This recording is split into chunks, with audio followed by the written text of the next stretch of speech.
turashima uyu murengezi koro yadukuye ahantu bita Nyamagabe ku Gikongoro Maidia.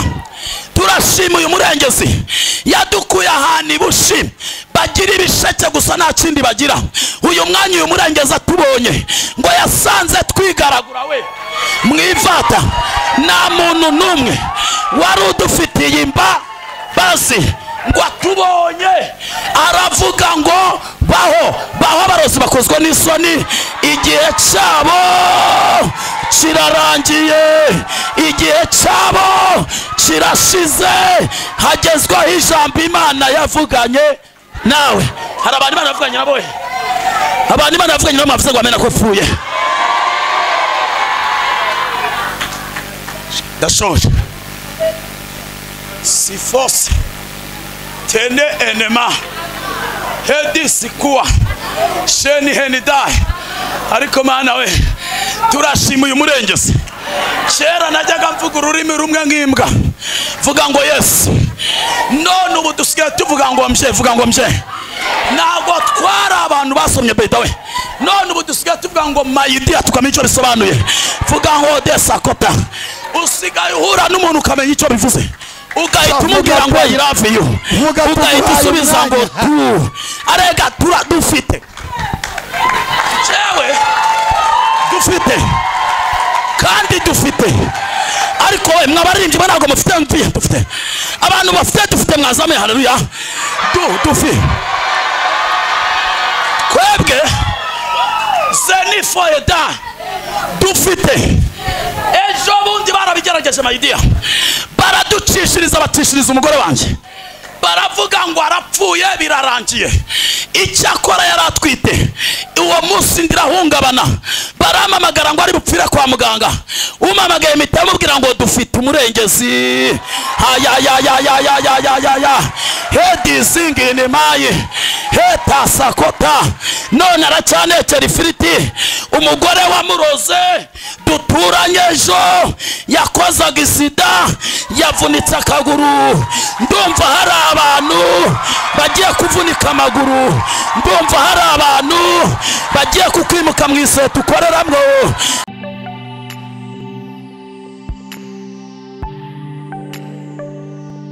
Iyo uba mu bintu byiyumvamo ntabwo uvunika.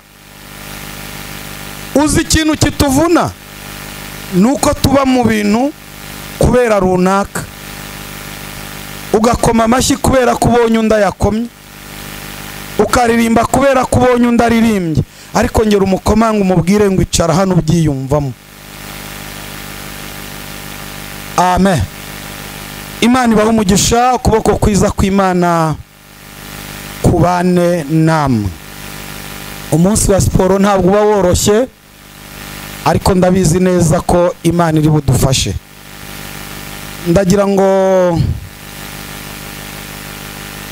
twakire Pastor Damascene abanza dusuhuze.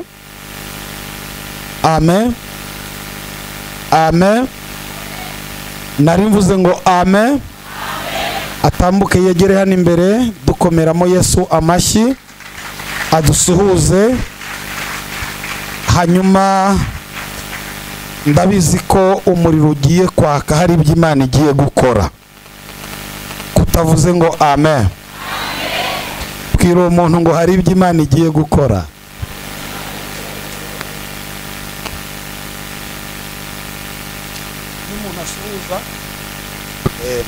Twongere Imana amashyi niba bikunda.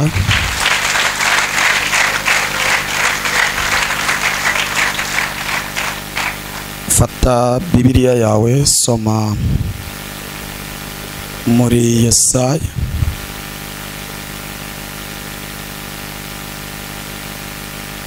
Yesaya turasoma 60. Umbura Bibiliya nimara gusoma Yesaya 60 turasoma umurongo waho wa 15. Yesaya 60 dusome umurongo waho wa 15. reka sabe n'ubundi Madamu Korodi mwarimu afashe dusome iryo jambo. Yesaya 60 turasoma umurongo wa 15. Yes.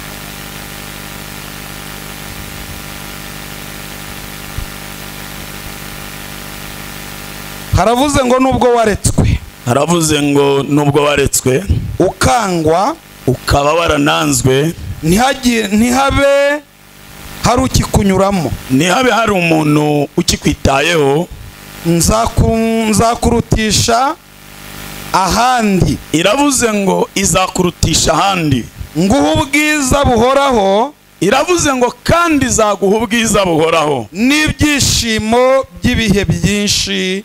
Amen. Bibiliya iravuze ngo n'ibyishimo by'ibihe byinshi kandi bihoraho. Amen. Niza amashi ndashoje, turi urufunguzo. Nzanye ijambo rivuga ngo hari abagutaye, hari n'abatwaye ibyishimo byawe, hari abakunyaze ubuzima, bafata igihe kitari gito kinini cyane, bafata amafaranga bakoreye ibihe n'ibihe bayamanukana kwa Mwamina, abandi bayajyana kwa Sarongo, abandi bayajyana hari umupfumu nageze cyangwa ejo bundi numva baramumwiye kugira ngo bakubuze amahoro. Ubyuka mu gitondo saa 12 nk'abandi, kagira ngo ugiye Nyabugogo ukarangura inyanya nk'abandi, ugacuza ukatanga amafaranga nk'abandi, ariko wa wundi Bibiliya ivuga ngo nuko amugezeho amukura mu bantu. Ba bantu batakwifuriza amahoro mama, ba bantu batifuza ko hari icyo wageraho, abo ngabo bagutangiye ibiguzi nibo bakubujije amahoro. Ariko nzanye ijambo rivuga ngo abo bakubujije amahoro Yesu arabahagurukiye. Zamura haleluya.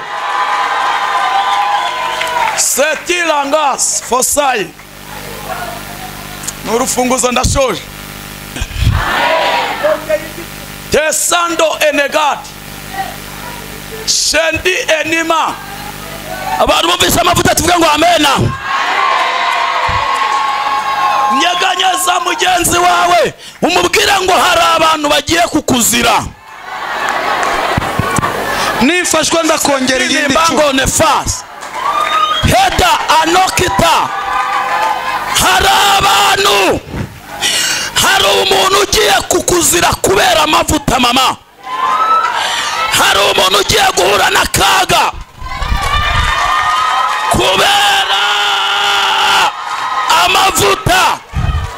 Dufite ijambo rivuga ngo icyakora abamwemeye bose, navuze cyane ngo amen nawe,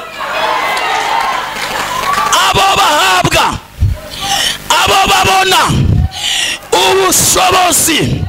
Umva icyo birivuze mama, iravuze ngo bene abo bafite ububasha bazakandagira inzoka na sikoro. Benis shetando nemaye anozi with for edi hini mama ndafashwe mwe namukangwize ndapfuye. Mwavuze cyane ngo amena. Mwakongeye ko bundisi kita tukavuga cyane ngo amena. Ndumva hari abantu bagiye kwimuka kubera wowe. Zifos Shele eredaya. Ndumva hari umuntu ugiye kugongwa n'imodoka agiye kukuzira kubera wowe. Munyeganyeze mubwire ngo hari umuntu ugiye kukuzira kubera icyo Imana yakuvuzeho. Munyeganyeze murebe mu maso, mumbwirire mama, mubwire ngo hari umurozi ugiye kukuzira kubera icyo Imana. Pesandonema hari abantu bafite nzayimana ngo basamane. Haleluya we fasha.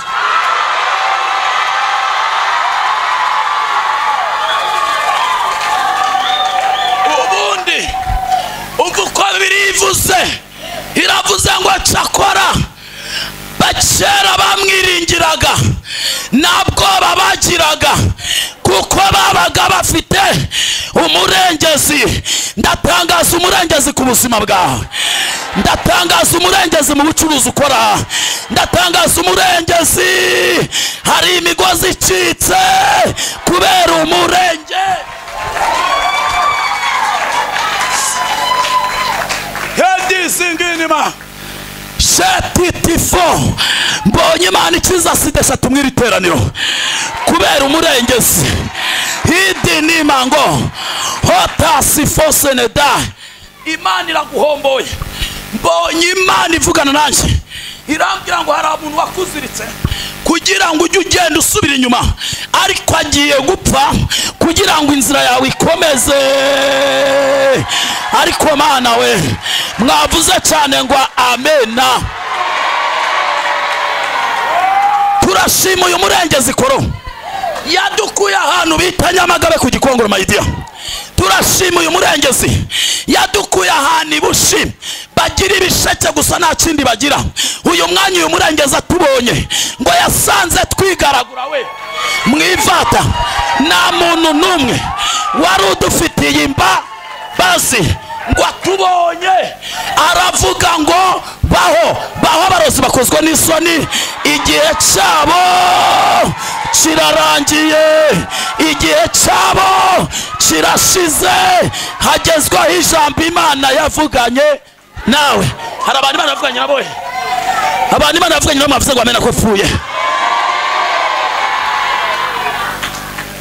Ndashoje si force tene enema hedi sikuwa sheni henidai. Ariko Mana we turashima uyu murengezi. Kera najyaga mvuga ururimi rumwe nk'imbwa vuga ngo Yesu, none ubu dusigaye tuvuga ngo mje, vuga ngo mje. Ntabwo twara abantu basomye beta we, none ubu dusigaye tuvuga ngo Mayidia tukamenya icyo bisobanuye. Vuga ngo desakota. Usigaye uhura n'umuntu ukamenya icyo bivuze, ugahita umubwira ngo I love you, ugahita usubiza ngo tu. Arega dufite jewe dufite kandi dufite. Ariko we mwabaririmbyi ntabwo mufite mvuye dufite. Abantu bafite dufite mwazame. Haleluya. Dufite kwebwe zenifoyeda dufite. Ejo bundi barabigerageje Mayidia, baraducishiriza batishiriza umugore wanjye, baravuga ngo arapfuye birarangiye. Icyakora yaratwite. Uwo munsi ndirahungabana, baramamagara ngo ari bupfire kwa muganga. Umamagaye imita amubwira ngo dufite umurengezi. Hedi zingine maye heta sakota. None aracyanekera ifiriti. Umugore wamuroze duturanye ejo yakozaga isida, yavunitse akaguru. Ndumva hari abantu bagiye kuvunika amaguru, ndumva hari abantu bagiye kukwimuka mu iseta ukoreramwo. Wazamuye. Haleluya.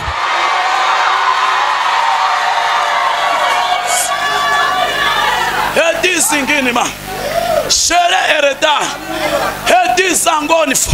John twagiye guseka ku mashuza, Imana ivugana natwe bidusiza amavuta ngo abazaduhangara bazapfa. Twebwe dufite ibintu biti bitinyura Mayidia. Twebwe ntabwo turinzwe na za esikoti, twebwe ntabwo turinzwe n'abantu bafite inkoni, turinzwe n'umuntu w'intwaro yigeze mu Bayuda. Arababwira ngo dore n'inge gishyitsi cya Dawidi. Araguma arivuga, aravuga ngo ndi intare yo mu muryango wa Yuda. ageze hagati aravuga ngo ndi umwami w'abami. Twe turinzwe n'umuntu utegeka abagenerali mayidiya, turinzwe n'umuntu utegeka abagenero. Andose kitayidi fo, nabiyo bageze imbere ye bahita bubarara bakavuga ati turakwemera. Abamwemera mwamukomeye amashi.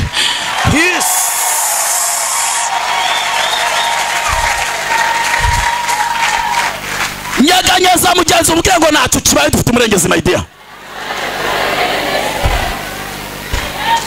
Usabona barahari cyangwa mwitahiye nitahiye? Wawe munyaganyeza umubwire ngo humura ntacyo kibaye, dufite umurengezi. Hebwe dufite ikintu bita umurengezi. Reka nkubwire mama, utuntu tw'uduhembe bapfundikanya ariko mayidiya, njyewe nagiye gusengera umuneshe bundi mbona n'utuntu tw'uduhembe bamuhaye. Ndamubaza ati se waroze ndi? Arambwira ati nyine ni umugore w'umurokore ubyina, yari kubyina agira gutya, ndashaka ko atazongera kubyina. Ndamubwira ati se bakubwiye nguki? Bambwiye ngo utu tuntu nzagende ndute mu irembo rye, atariko naradutaye byanze kumufata. None n'ubundi nabonye nararuhiye ubusa, sengera ndakijijwe. Hari abantu bagiye gukizwa kubera imbaraga z'Imana, hari abantu bagiye kubona ubuzima kubera wowe. Umuntu wumvisha Imana yazamuye haleluya.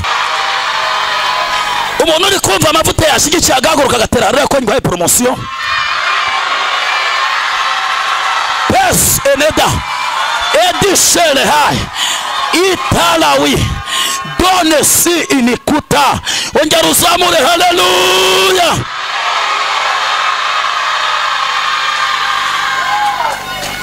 Icyakora mayidiya kasozi ariko ndafashijwe pe, ndapfuye ndumva Imana, ndumva hari abantu batandatu bakiza umugongo mw'iri teraniro kubera amavuta mayidiya. Nubwo uri inzobe wambaye igisuzuguriro, nukuri kw'Imana, nubwo uri inzobe wambaye igisuzuguriro, wambaye igikoti, mbonye baragufashe bagushingura ahantu, baravuga ngo ibyawe bizayoyo kubireba, ariko dore hari abantu bagiye kukuzira. Mbonye Imana igarura ubushobozi muri wowe, Imana igaruye igitinyiro watakaje, Imana igaruye ubuzima bwawe bwatakaye. Ni kuwiteka avuze. Mwavuze ngo amen. Murahari cyangwa mwatashe? Umuntu utari wataye ashyigikiye amavuta agahaguruka agatera haleluya rata. Hisot nawe usigaye wicaye wakakiriye amavuta ko ari wongera kubohoka, wazamutse ugatera haleluya ko ari wongera kubohoka mama. Ariko mwabaye muti isalabe ngende umwana umurengezi yakuye mu muhanda mayidiya. Twajyaga tujya ibintu bita imisikisiki n'imisigi, twajyaga twirarira mu kanevu tukarambura itapi ugaca itwikuye he. Umuntu akajya abaza undi ngo turaza kuroringa ryari. Umurengeza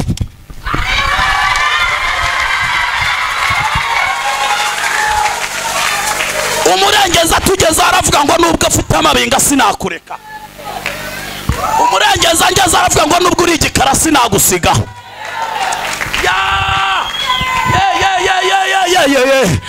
Turashima umurengezi utarobanura ku butoni. Mwazamuye haleluya.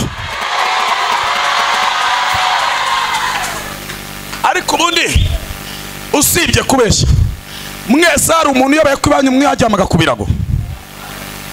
Usibye kwiyemera, hari umuntu yobewe neza ko iwabo bajyaga igitika n'ibijumba ku nkoko. Usibye kwiyemera, bamwe ni mwazi Kigali mutwaye Imbaraga, abandi mukaza muje muri Kajyarugo, abandi mukazanwa na banyagosenge, abandi mukazanwa na banyakorome. Ukugiriye ibanga akakwigisha imashini, ukugiriye ibanga akakwigisha kwiga imodoka. None uyu mwanya ukabura umugabo ufite amenyo we, ntago twaterara tugashima umurengezi. Kumana we murahari ngo twongere tuzamure tuvuge umurengezi? Ngenda fasizwe n'ukuri kwiyamamaga inkwe mu muhanda. Ngenda fasizwe mise nibuka umure. Imana igukuyeho urupfu wowe. Imana irambwiye ngo ari kuzapfa ku itariki 3 z'ukwezi kwa 6. Hari ibintu barimo bakoherereza ku buryo uri kugenda uhonga uko bukeye nuko bwije, ariko Imana igukuriyeho uru rupfu. Cya kabiri, Imana igaruye ibyawe wanyazwe. Ikindi, Imana irambwiye ngo wari ugiye kukwica azapfa ku itariki 4 z'ukwezi. Hayayayaya, abumva umurengezi mwazamuye.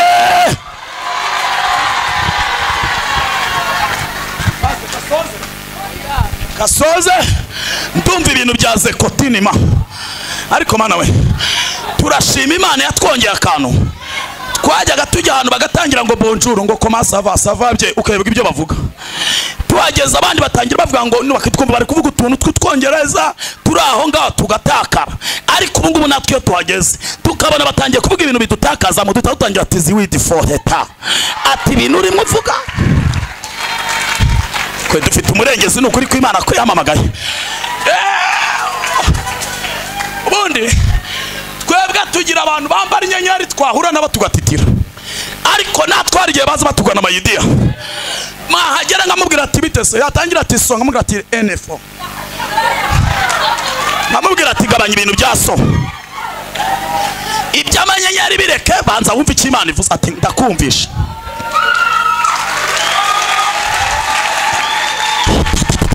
Ariko se murumva tudafite umurengezi we? Ubundi twe duhura n'abantu bakome, duhura n'abacuruzi bafite amamiliyari tutayafite, ukamubwira ati mbonye rishe, ati birahiye. Yatangira ibintu byasonga, amubwira ati zone 4, uremera gupfukama cyangwa nagubyemera? Ati nukuri ko Imana ndemeye, ndarambaraye. Ubundi atari umurengezi ntabwo iyi sura yanjye yakora ku muntu ufite ipeti nk'icyo, ariko umurengezi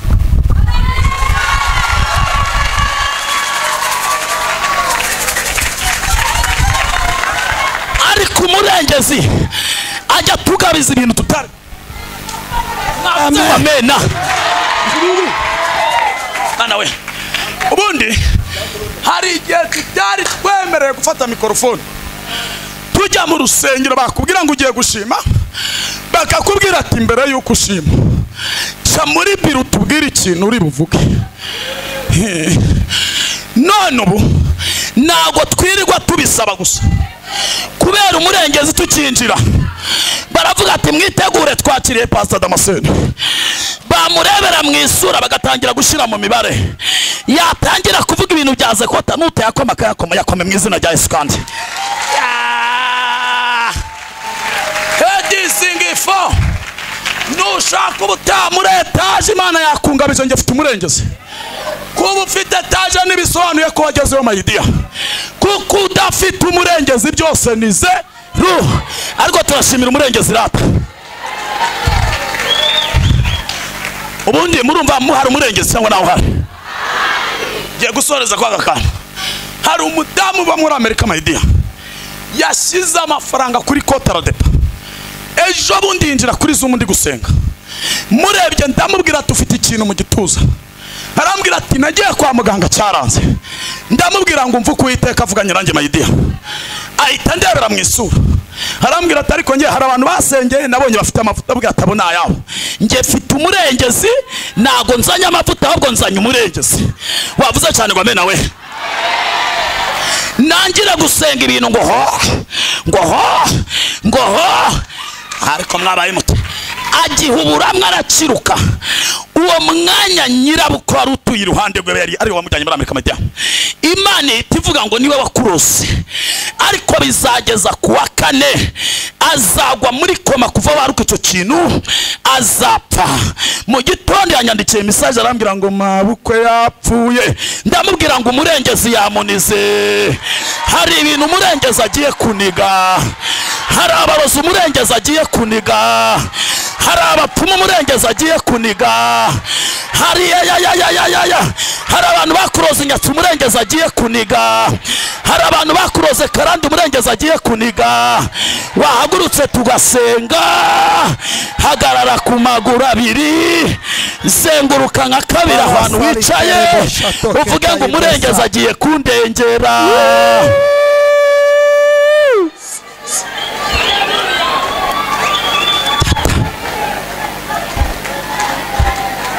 Shetita bonesa.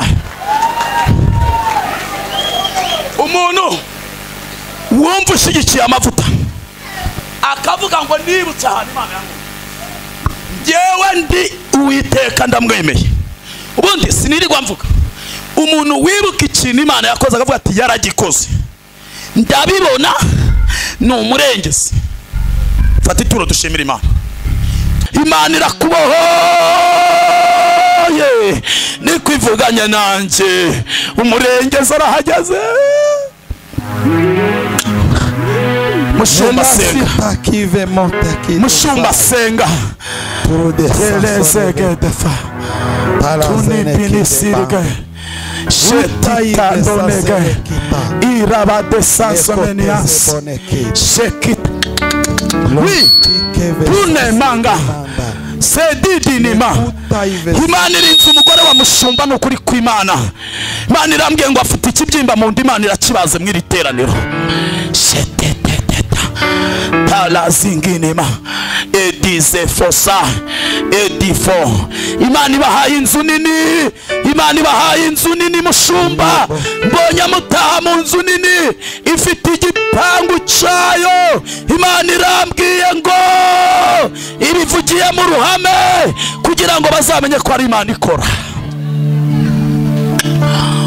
Tote senema shere dere gereda tayasikotita binisansi enizi widifo etalawaya.